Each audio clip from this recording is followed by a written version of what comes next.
So in this lab, we're going to do an introduction to biological sciences. So the first part of the lab is understanding atoms. And so matter can be defined as anything that takes up space and has mass. And the fundamental unit of matter is the atom. In the middle of the atom is going to be the nucleus of the atom, and that's not to be confused with the nucleus of the cell. The nucleus of the cell is different than the nucleus of the atom. So for the nucleus, in the nucleus we have our protons and our neutrons. Protons carry a positive charge. Neutrons are neutral or no charge. They have no charge associated with them. So orbiting around the nucleus is going to be the electrons, and the electrons are going to be found in the electron shells. Electrons carry a negative charge. And so what you're seeing on this slide is just two examples of atoms. One on the left is going to be hydrogen. Hydrogen has one proton and one electron. Notice that it does not have any neutrons. If we look at helium, for example, helium has two protons, two neutrons, and two electrons. And so let's look more at the atom. So let's look at what you might see if you looked at a periodic table. So what we're looking at here is on the left, we have an element, and that element is going to be carbon. The number on the top is going to be the atomic number. And the atomic number is equal to the number of protons. For each element, the element is defined by its number of protons. If you change the number of protons, you change the element. So carbon will always have 6 protons. The number on the bottom is known as the atomic mass.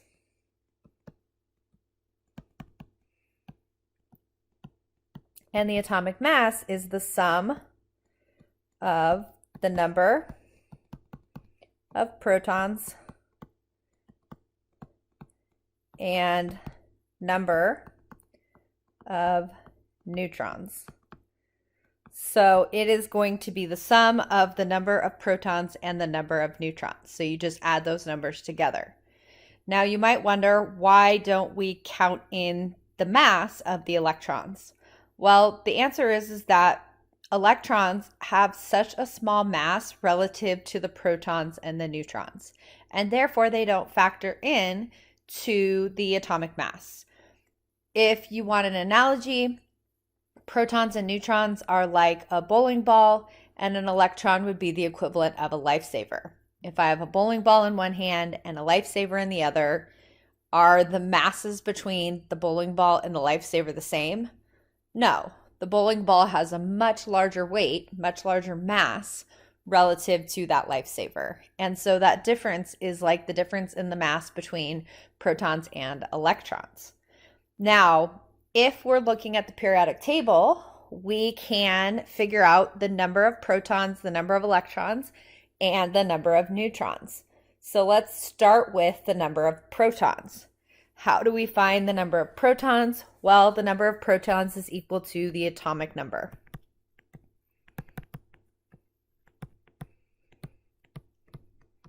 And so in the case of carbon, how many protons does carbon have? Carbon has 6 protons, and protons carry a positive charge. So protons are equal to the atomic number. What about the number of electrons? Well, the number of electrons are equal to the number of protons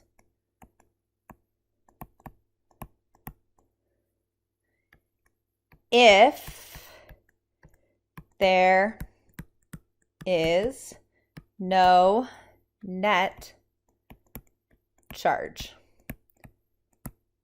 So if there is no net charge, the number of protons is equal to the number of electrons, because remember that protons are positive and electrons are negative. So if carbon has 6 protons, 6 positively charged particles, how many electrons would it have? And the answer is it's going to have 6 electrons. To figure out the number of neutrons, we can take the atomic mass minus the atomic number,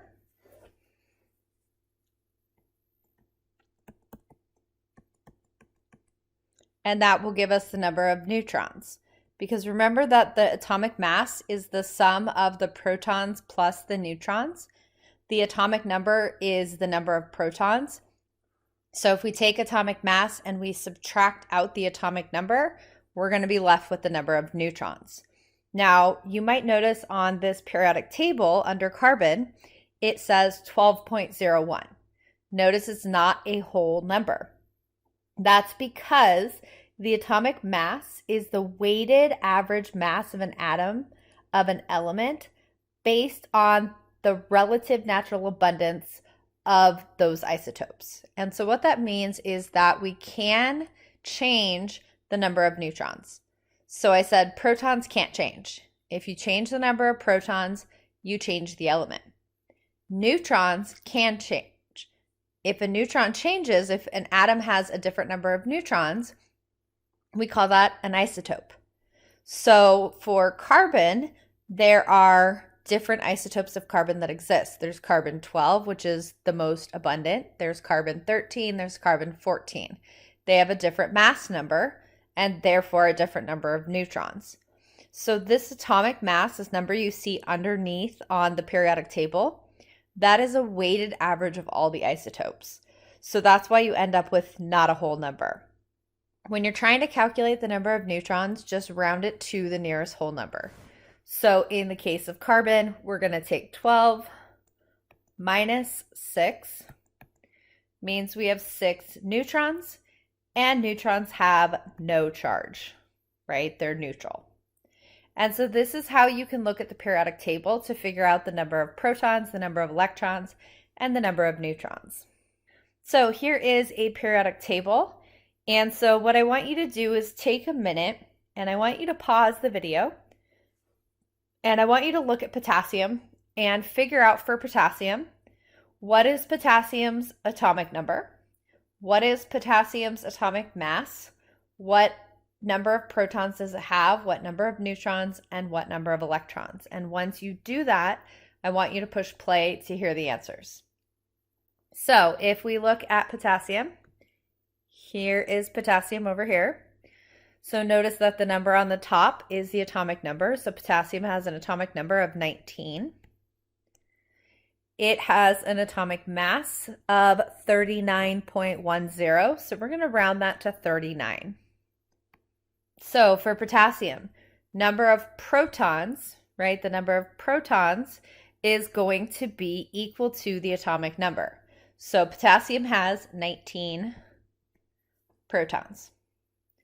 Number of neutrons is going to be the atomic mass minus the atomic number. That's going to give us our number of neutrons.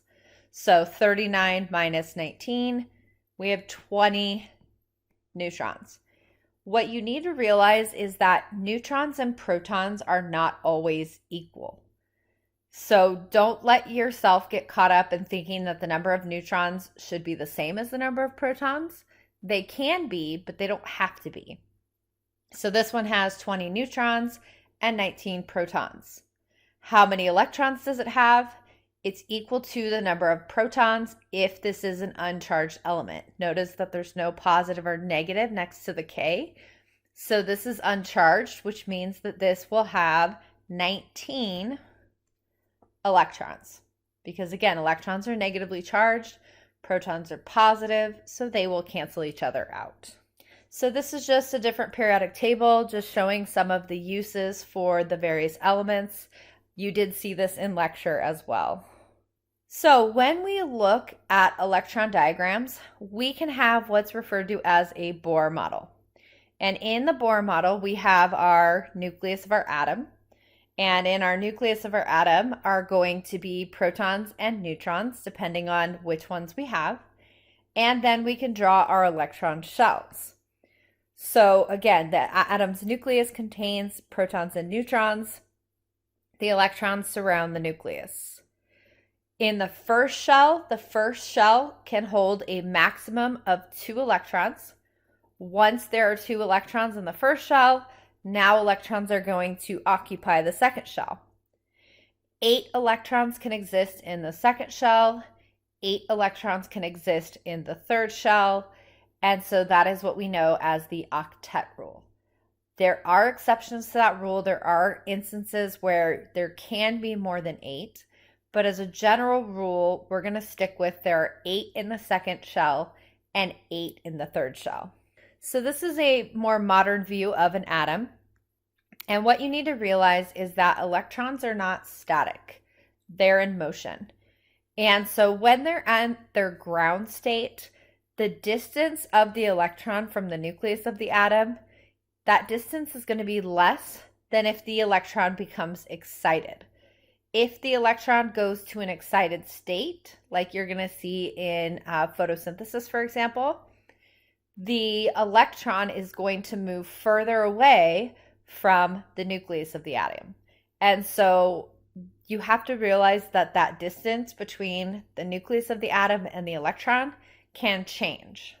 So if we look at this Bohr model, so notice that for this Bohr model, we have our protons. So we have 17 protons, we have 18 neutrons.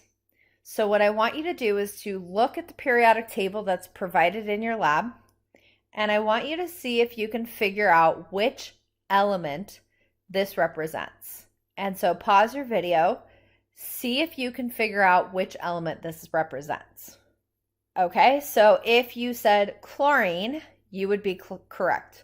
Because if we look at chlorine, on the top, chlorine has 17 as the atomic number, which means it has 17 protons. If we look at its mass number or atomic mass, it's going to be 35.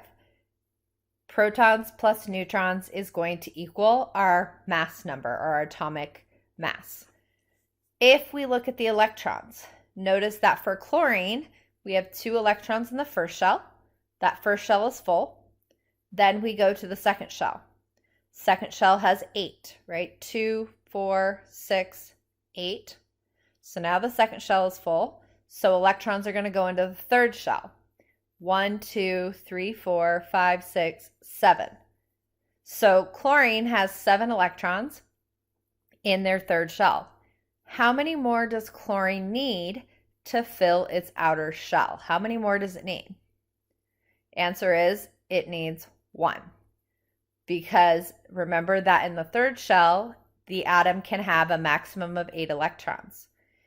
Atoms will form chemical bonds in order to fill their outer shell.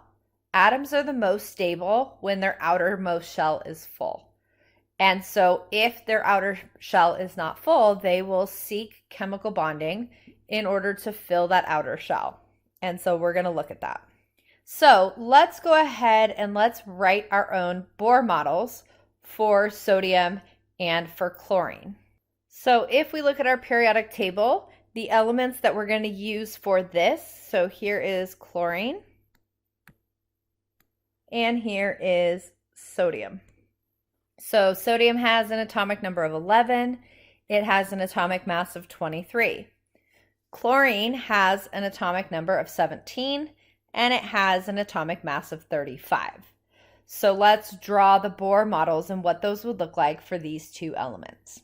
So let's fill in for our element. So sodium has an atomic number, so we're going to write sodium, has an atomic number of 11. So how many protons does sodium have? It has 11.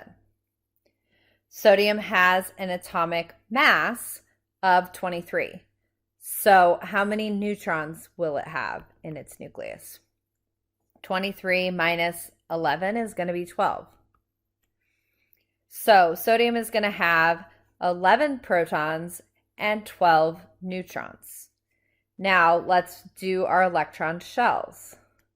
How many electrons in the first shell? Answer, 2. How many in the second shell? We have 8. And electrons pair up in what we call orbitals.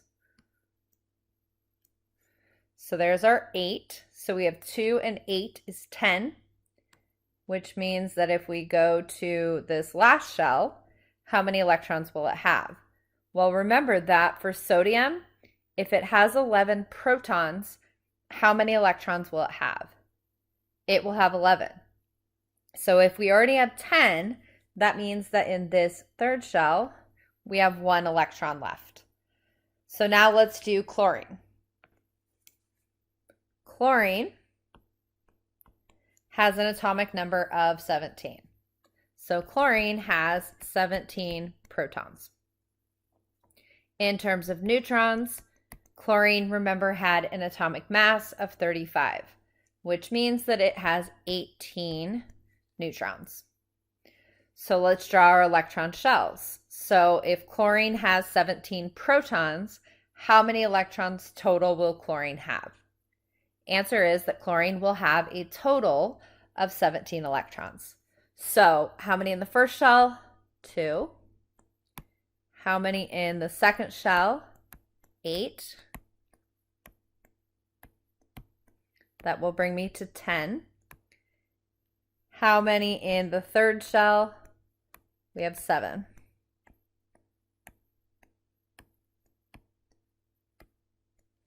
So if we look at our chlorine, chlorine needs 1 more. Notice that for sodium, sodium has 1 electron in its third electron shell. So will they fill both of their outer shells if sodium and chlorine share a pair of electrons? Answer is no, because if they share a pair, then sodium is only going to have 2 electrons in the third pair. It needs 8 to fill its outermost shell.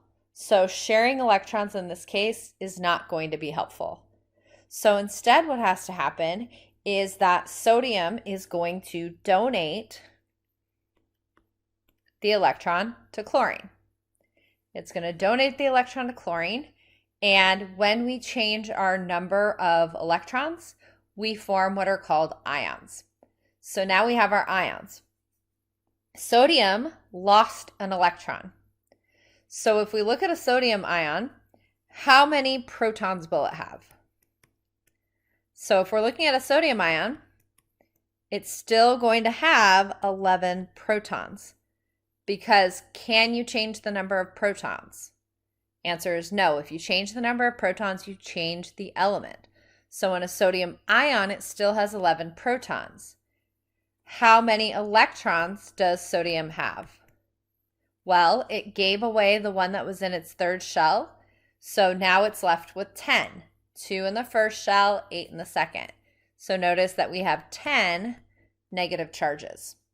So the overall charge on sodium is going to be +1, because protons are going to be positive and electrons are going to be negative.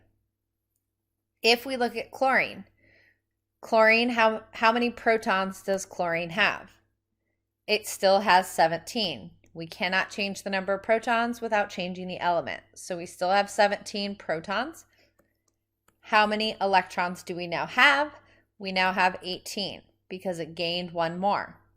So if we look at the number of positives and compare with the number of negatives, we have a -1 charge. We have 1 more negative relative to the positives.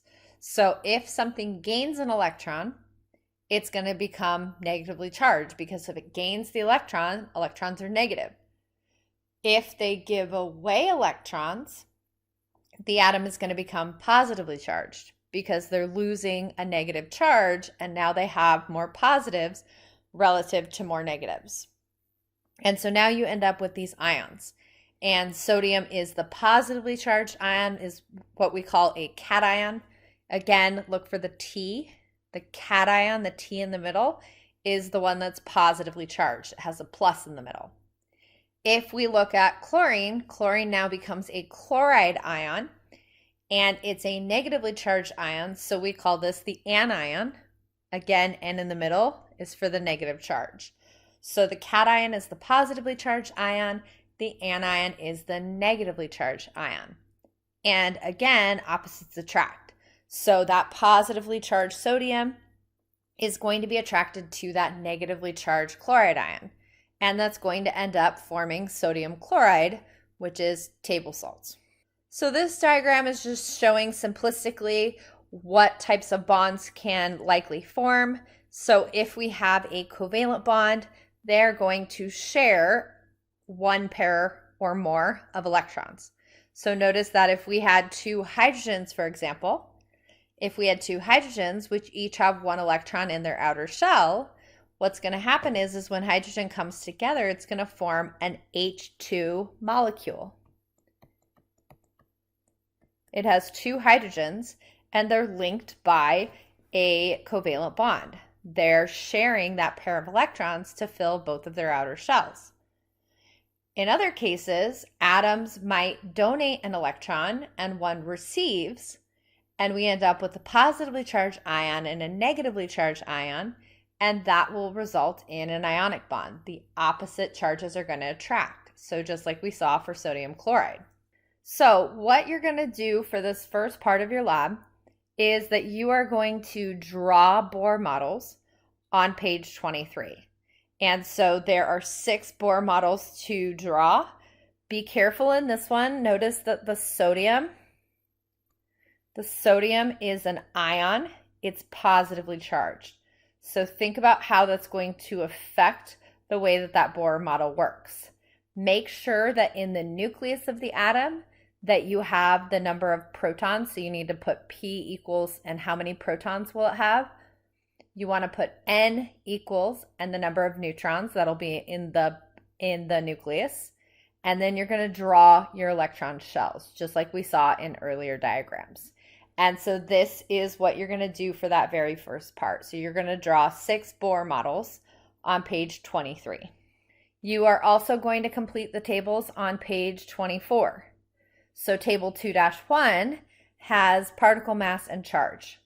So what that means is for the mass, it wants you to write yes or no. So does that particle contribute to the mass of the atom? So like, for example, protons. Do protons figure into the atomic mass? Yes. So I would write yes. So you're going to do that for the number of neutrons, or you're going to do that for neutrons, you're going to do that for electrons. Now, in terms of charge, it's wanting you to write, is that particle positive, negative, or no charge? So if we're talking about protons, what charge do protons have? They have a positive charge. So you're going to put positive there. So you're going to fill in the rest of that table, writing either yes or no for the mass, and then you're going to indicate the charge of that particle. Is it positive? Is it negative? Or is it neutral? The next thing that you're going to do is you're going to look at table 2-2, and you're going to indicate the number of protons and the number of electrons. So an example for this would be, let's do the first one together. Sodium, Na. So remember we said that sodium would have 11 protons. If we're looking at Na and notice there's no charge associated with it, how many electrons would it have? Answer is, it's going to also have 11, because if we have no overall charge, right, the number of protons is going to equal the number of electrons. If we look at Na+, how many protons will that have? It is still sodium, so it still has 11 protons. Remember, that can't change. You change the number of protons, you change the element. So a sodium ion, Na+, still has 11 protons. But notice it has a positive charge. What happened to the number of electrons? Well, if it's a positively charged ion, that tells us that it lost 1 electron. So it's not 11 electrons anymore, it's now 10. So you're going to finish filling this in. Notice you'll have some that are compounds. So here we have NaCl, so sodium chloride. So don't forget to add the number of protons for sodium and the number of protons for chlorine to form that compound. So how many protons total? Fe is iron. And then notice that beneath it we have Fe2+. So that means that that iron has 2 positive charges more relative to the negative charges. So keep that in mind when you're doing your table for that. When you see O2, the subscript 2 indicates that there's 2 oxygens put together. So you have to figure in the number of protons if you have 2 oxygens together. And then the last one is going to be iron and oxygen, and you're going to calculate that. And so you're going to fill in table 2-2 also. So the next part of the lab is looking and understanding about pH.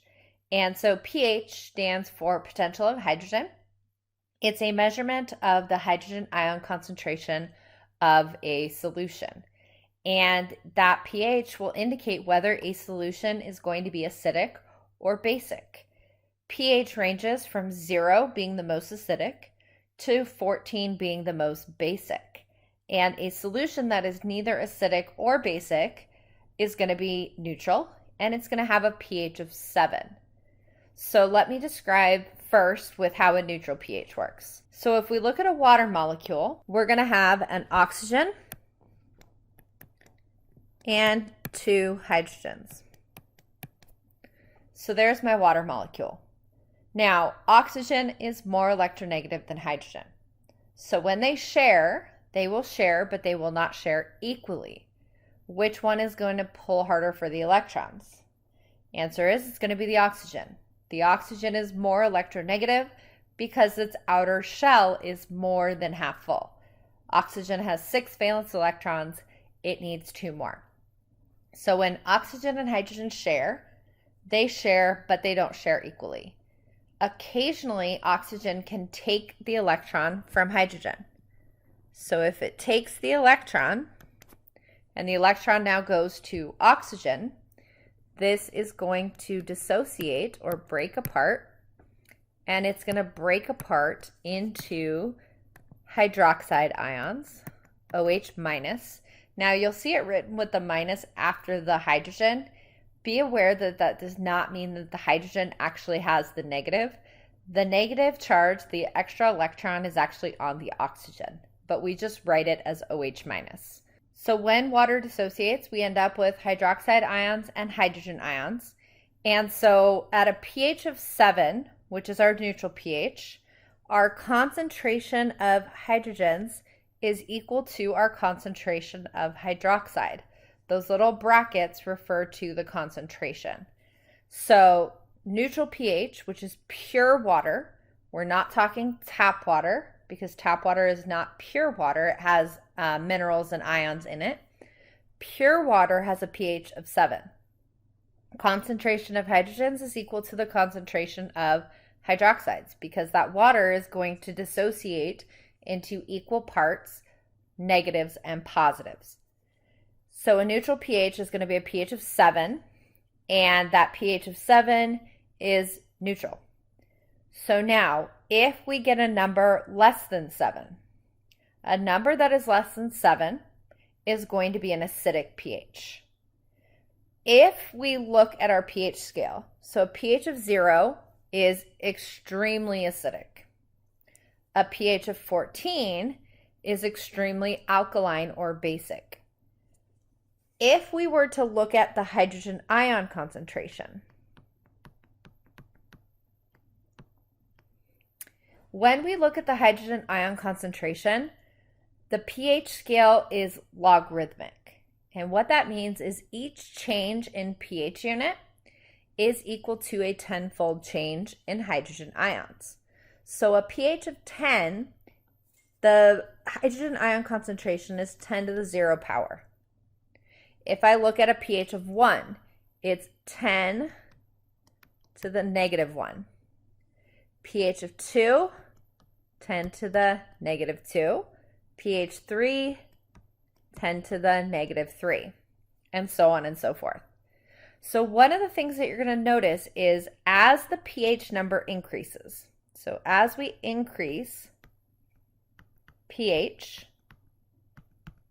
what is going to happen to the concentration of hydrogen ions? So as we go up in pH, what happens to our concentration of hydrogen ions? Answer is that the hydrogen ion concentration decreases. They are inversely related. So as our pH number goes up, so let me fix this. As our pH number goes up, our hydrogen ion concentration goes down. They are inversely related. On the flip side, if the pH number goes down, that means that our hydrogen ion concentration goes up. So those two are inversely related. The lower the pH, the higher the hydrogen ions. The higher the pH, the lower the hydrogen ions. So a pH of 0, again, is going to have a very high hydrogen ion concentration relative to a pH of 14. Now, if we look at the scale and we see that they are logarithmic, what we can see is that each pH unit, so if we're comparing a pH of 8 versus a pH of 9, the difference in hydrogen ion concentration is tenfold. So a pH of 8 has 10 times more hydrogens than a pH of 9.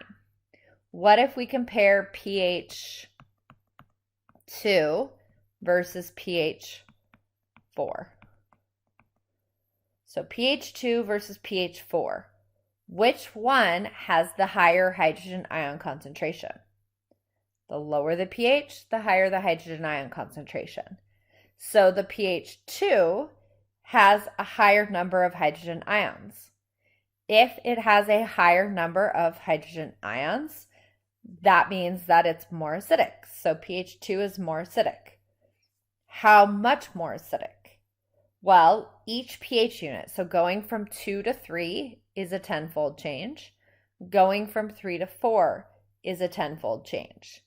Be aware that you don't add 10 plus 10. You multiply 10 times 10. So all you simply do is you go 10, and the exponent is the difference between them. So pH 4 versus pH 2. 4 minus 2 is 2. So that's 10 to the second, which is the same as a 1 with 2 zeros. So pH 2 has 100 times more hydrogen ions than a pH of 4. What if we were comparing a pH 5 versus pH 10? So pH 5 versus pH 10. Which one has the higher hydrogen ion concentration? pH 5. How much more? 10 to the 5th power. The exponent is the difference between. So 10 minus 5 is 5. So that's the same. 10 to the 5th is the same as 1 with 5 zeros. So the pH 5 has 100,000 more hydrogen ions relative to the pH of 10. So if we're talking about a solution being acidic, an acid is something that's going to release or add, acids add hydrogens to the solution, and they increase the hydrogen ion concentration. So if we look at hydrochloric acid, so HCl, is going to dissociate or separate into hydrogen ions and chloride ions, because chlorine is much more like electronegative than hydrogen is. So the electron is going to go to chlorine, and it's going to split apart into H plus and Cl minus. So if we add an acid, we're going to increase the concentration of hydrogen ions. So if we increase our hydrogen ion concentration, our pH number is going to go down. So our pH is going to end up being less than 7 if we add an acid. If we have a base, a base is a substance that releases hydroxides into the solution. And as a result, it's going to decrease hydrogen ions. The reason for that is if I were to draw the water that's already in here. So the water that's dissociated in the solution already is indicated in red. So I start out with pure water, and that's what's indicated in red. And so if we're starting out in pure water with a pH of 7, our concentration of hydrogens are equal to our concentration of hydroxides. So we have 2 hydrogens and we have 2 hydroxides. The black is if we add in sodium hydroxide. Sodium hydroxide, NaOH, is a base. And because oxygen is more electronegative than sodium, oxygen is going to take the electron from sodium and it's going to break apart into our OH minus, those are our hydroxides, and our sodium ions. So we have sodiums, we have hydroxides. By adding in more hydroxides, the hydroxides that we add in are going to bond to the hydrogen that's already in the solution. It's going to form a bond. What ends up happening is that by adding more hydroxides and it binds to the free hydrogens, it's going to decrease our hydrogen ion concentration because those hydrogens are now being bound to the hydroxides that are coming in. And so what ends up happening is when our pH starts to increase as our hydrogen ions decrease. So a pH greater than 7 is going to be when a base is added to it. So we have our base and it's going to be added to the water and it's going to increase the pH. And so the next part, we're going to look at the pH of various solutions. So in this experiment, we're going to look at the pH of various solutions. So what we have is we have our pH strips and we have our various solutions. And so the first solution that we're going to measure is actually going to be the 7-Up. So what I'm going to do is I'm going to take my pH strip and I'm going to dip it in the beaker. And I'm going to take it out and I'm going to hold it next to this table and I'm going to find the appropriate match. So what I'm looking for is I'm looking for the pH where they're as close to the color as possible. So if I line these up and I look at the pH of 7-Up, the pH of 7-Up is about a pH of 3. You'll notice that the colors match the best. And so the next part is going to show you what the various solutions look like. So for this part, what you're going to do is that you have table 2-3 and it wants you to indicate the pH of various solutions. And so what I did is I went ahead and I dipped all those strips in the various solutions and then I indicated them here for you so that you could see and you could indicate what the pH is. So for example, if I look at the 7-Up, notice that on the left, this is the sheet that you would use to compare to find out the pH. And so what you're essentially doing is this is the strip. Here's our strip. And that strip is dipped into the 7-Up solution. And then you look at the colors from top to bottom. And the top are the pH numbers. So 0, 1, 2, 3, 4, etc. And you would compare the strip and see which of those pH numbers is closest to the pH strip. So when I look at this, for example, if I look at 7-Up, for me, the closest match that I see, the colors being the closest, would be pH 3. So under pH for 7-Up, I would indicate it's a pH 3. Then you want to look at the egg whites. So you're going to look at the entire strip and you're going to find what pH, again, the pH numbers are across the top, which pH is the closest to that of the strip. And you're going to write down that's the pH of the egg whites. You're going to do the same for the apple juice, the same for the baby shampoo, the deionized water, and so on and so forth. So I put them in order going from top to bottom. And then the next slide is going to have the rest of them. If you need time, you can just pause on the slide and then write down in your lab what the pHs are.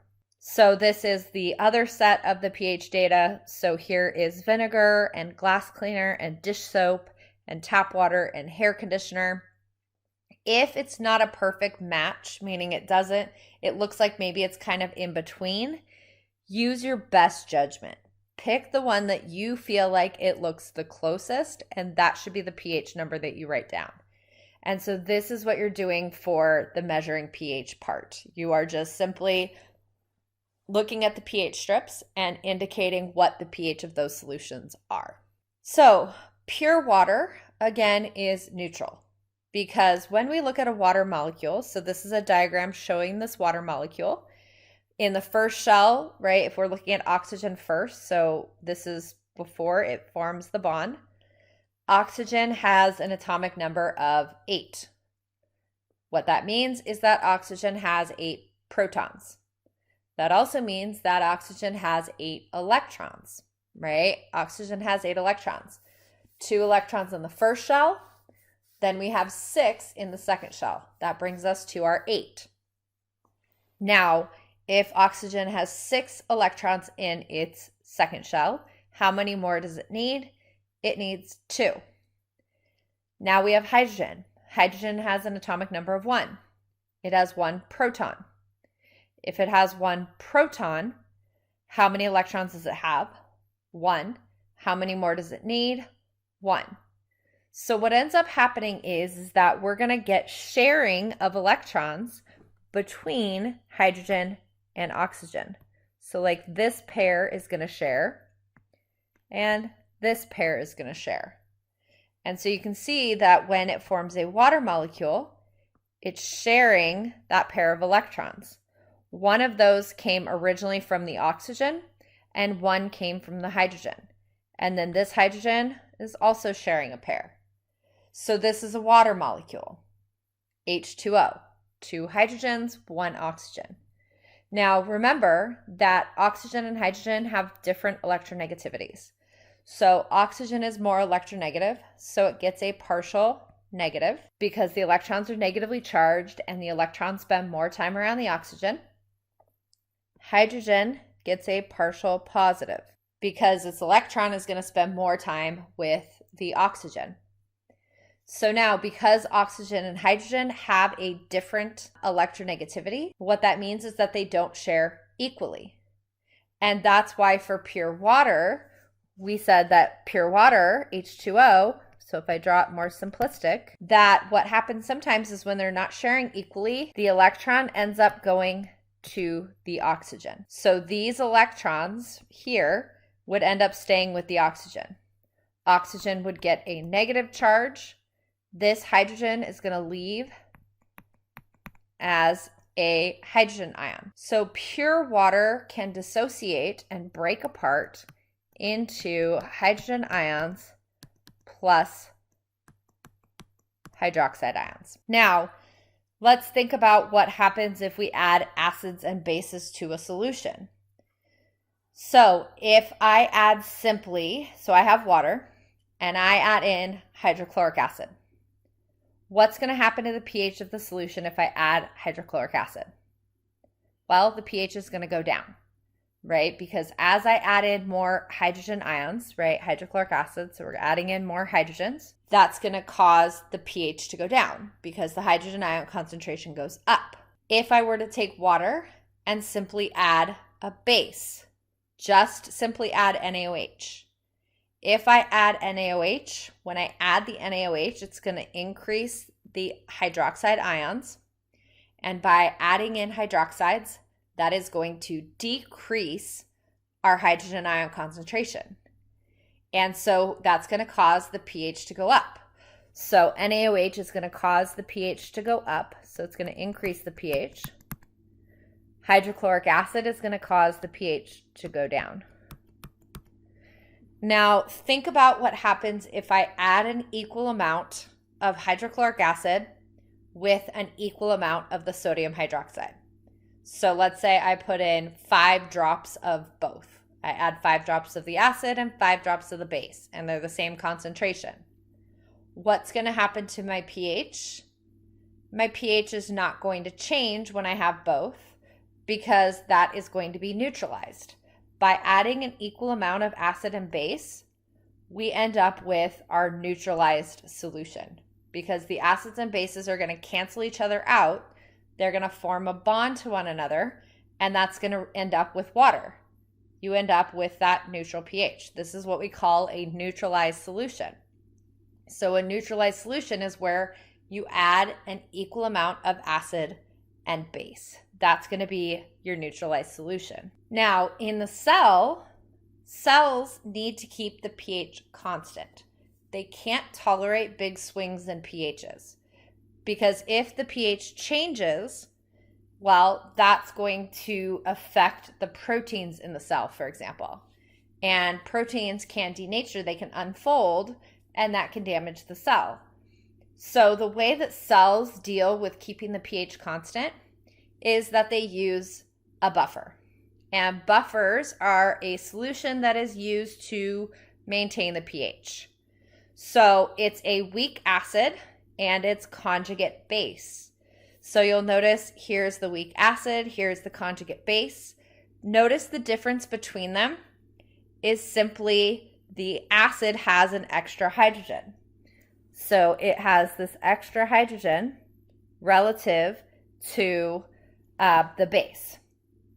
So if an acid comes in, and an acid is going to add hydrogens to the solution, what's going to happen is that my buffer is going to accept those hydrogen ions.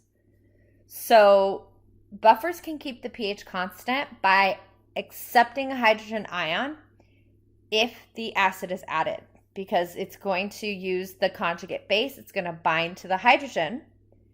And when it does that, by binding to those hydrogens that get put in, the pH number doesn't change.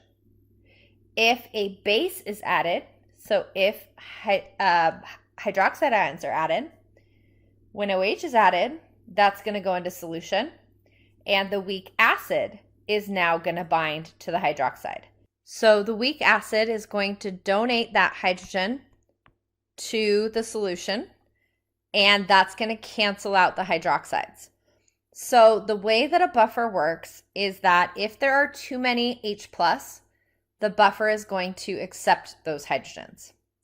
If there are not enough hydrogens, so if a base comes in and now there's not enough hydrogen, the buffer is going to donate hydrogens to the solution. And by doing that, that is going to keep the pH constant because we're not changing the hydrogen ion concentration of a solution. So a buffer is used to keep the pH constant. So our experiment is going to be to add hydrochloric acid or sodium hydroxide to various solutions and see which solution is the buffer. So we're going to compare deionized water and sodium bicarbonate to find out which one the buffer is. So in this experiment, we are going to test if a solution is a buffer. And so what we have here is we have two bottles. One bottle is going to be the deionized water, and the other bottle is going to be the sodium bicarbonate. And so what we're going to do is we're going to start by taking a beaker, and we're going to add 10 milliliters of the deionized water. So all I do is I put one pump. Okay, I take the beaker, and then I'm going to put my pH strip in. And so I dip the pH strip in, and then I'm going to compare it to find out what is the appropriate pH. So what you have here is I went ahead and I numbered the solutions. So like the deionized water alone is the picture that's labeled number 1. So you just saw that you take the strip and I dipped it in the deionized water, and then you hold it against this strip that tells you the pH, and you're going to record the pH on the table. So you're going to fill in table 2-4. So like, for example, I'll help you with the first one. The first one, if I look at the strip, so here's the strip that I had dipped in there. Notice that the color is most closely represented by pH 6. So for deionized water, you're going to record that as being pH 6. The next part is going to be to add the hydrochloric acid to the deionized water. And so let's look at how that's done. So we've measured the pH of the water by itself. And now I'm going to add the 5 drops of hydrochloric acid. And so I'm just going to take this off, and I'm going to add 5 drops. 1, 2, 3, 4, 5. I'm going to stir so that the hydrochloric acid mixes with the water. And then I'm going to insert my pH strip, and I'm going to record the pH. So here is the strip for the deionized water with the hydrochloric acid. You're going to record the pH in the table. So now we're going to repeat the same experiment using the deionized water, but instead of adding the hydrochloric acid, we're going to add the sodium hydroxide. So I'm going to repeat this. I have a clean beaker, and I'm going to do 1 pump of the deionized water again. And I'm going to take my pH strips and I'm going to dip it in. And then I'm going to record the pH of the solution. So here is the strip for the deionized water for number 3. So record the pH. So now I'm going to add the sodium hydroxide. So again, we're going to add 5 drops. So 1, 2, 3, 4, 5. I'm going to stir with the glass rod. And then I'm going to use the pH strip and I'm going to insert it into the solution and I'm going to record the pH. So here is the pH strip for the deionized water with the sodium hydroxide. So you're going to record the pH of that one. So now we're going to take that water with the sodium hydroxide and we're going to add 5 drops of hydrochloric acid. And we're going to stir. And then we're going to use a pH strip again. We're going to dip it in the solution. Get it all wet.